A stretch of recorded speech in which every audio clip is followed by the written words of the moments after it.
हुकुमशाही सरकार असल्यामुळे आमदार घाबरत असल्याची टीका आमदार प्रणिती शिंदे यांनी सोलापुरातील गावभेटी दरम्यान व्यक्त केली।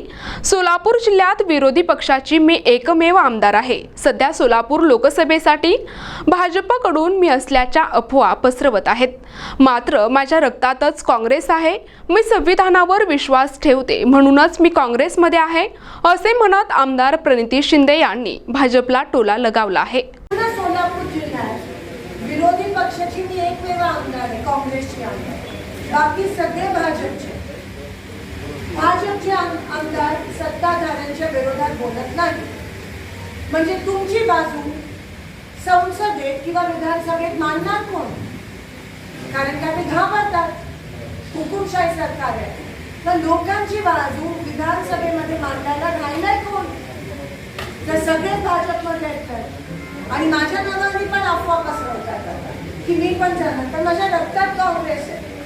आणि माझ्या रक्तात काँग्रेस काय आहे? माझे वडील काँग्रेसमध्ये आहेत म्हणून नाही, कारण का मी सर्वधर्म समभावामध्ये विश्वास करते, मी गोरगरिबांमध्ये विश्वास ठेवते, मी सामान्य ग्रामस्थांमध्ये विश्वास ठेवते, मी कामावर विश्वास ठेवते, मी लोकशाहीत विश्वास ठेवते, मी संविधानात विश्वास ठेवते, म्हणून मी काँग्रेस सोबत। आणि मी ईडीला भीते, कारण का माझ्याकडे कारखाना नाही आहे, माझ्याकडे संसार आहे।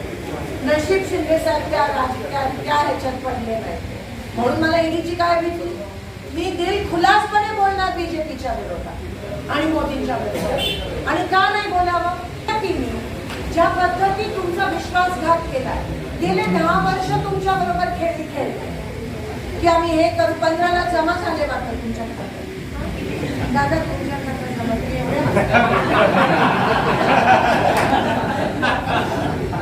ना 15ला जमा झाले ना, वर्षाला 2 कोटी रोजगार मिळाले। सांगा कोणाला मिळाली का नव्हती? दादा तुला मिळाली ना? महागाई कमी झाली, उद्या सिलेंडरचे भाव वाढत गेले, आता मात्र 2 दिवसात कमी होतील ना निवडणूक आली।